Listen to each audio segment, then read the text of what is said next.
For Jurassic World, Legacy Effects created a number of practical effects. Some were created to dovetail with the digital work of ILM, and some of them were standalone pieces. One of our favorites that we did, which went straight from the shop to the screen, was the dying Apatosaurus. The idea was to build the head and the neck that would be animatronic and could react with the two actors, and then ILM would extend it. We wanted to make you feel for this character, and so that became our challenge.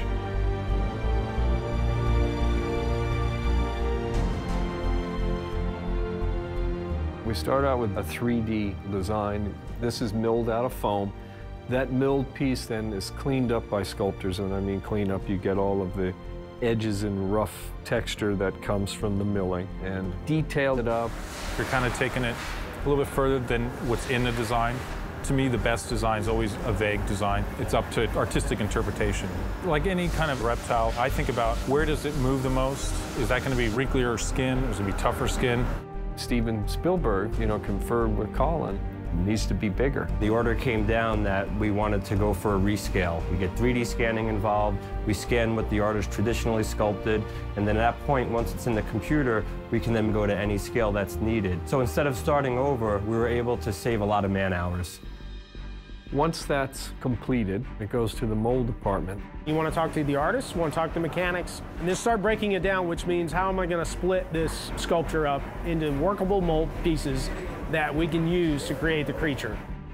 We mold the sculpture by laminating multiple layers of fiberglass cloth with an epoxy resin. Once the mold is done, we have two halves, and now we have to core it. So we take clay and we lay that clay into the mold. We fiberglass inside of that clay. And what that does is create a void in between those two pieces of how thick the skin will be in those various areas.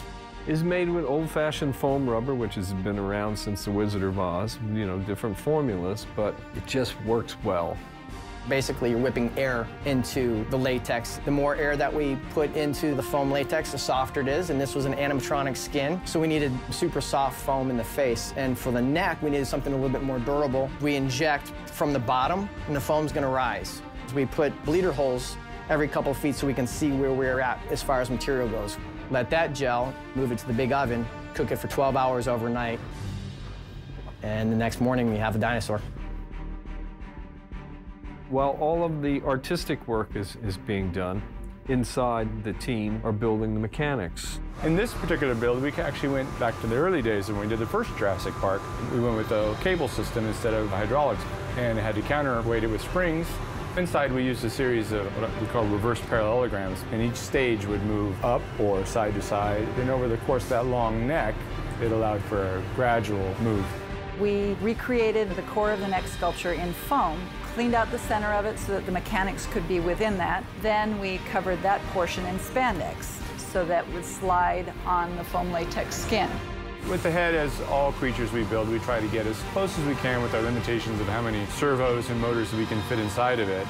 And I've asked for this thing to do the world, all kinds of muscles moving. Just throw in everything that we have. You're getting blinks and eye movement. It can snort and actually blows air. We had a series of 3 bladders going through the throat to replicate kind of a swallowing mechanism. Subtle, but it's effective. Everything that you can possibly weave into this creature to give it that emotional feeling and make it act, and make it perform, to become a character, not just an animatronic thing. To really breathe life into it. I think they wanted a human quality in the eye so you could associate with it easier. And so I tried to give as much depth to it as I could, one little striation at a time. I mean, it's big, it's a 3-inch diameter eyeball, and so when the camera's tight on it, I wanted to be able to see as much depth and detail as you could. When we paint foam latex, we paint with a rubber cement-based paint. So you can get some really realistic effects by all these different layers going on top of each other. We used a lot of rhinoceros and elephant reference because it was in that zone. It's a big, fleshy animal with wrinkles that are similar. We start mapping in big areas using automotive spray guns. Once we get into the fine detail work, we go to airbrushes, and those go away eventually, and it's into brushes, and then those get into fine brushes, and then it's little dots and little kind of cracks. The artists bounce and reflect off each other as the paint job happens. It keeps the talent pool alive and active. That team, myself and the artists and the mechanics, come together and start rehearsing and practicing. and figuring out, well, what would this thing be doing? Then it can just sit there. We always use the analogy, it's like a band playing. Everybody's playing a different instrument, but it all sounds like one piece of music. That's essentially what we have to do as puppeteers.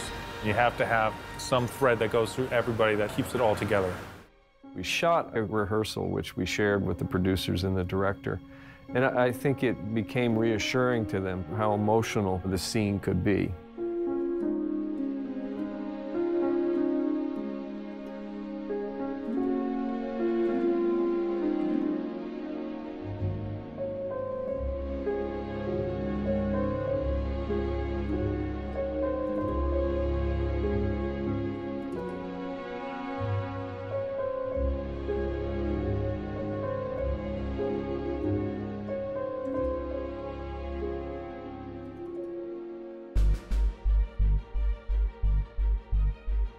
We had to be able to react to any kind of emotion or any kind of thing the director asked for.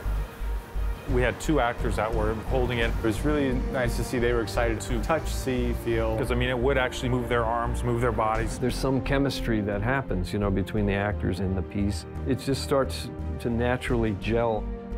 I have to say, Colin Trevorrow, our director, really fought to have animatronic dinosaurs be part of this film. It's a warm feeling I have for these movies. We have a long history with them. From the Stan Winston studio,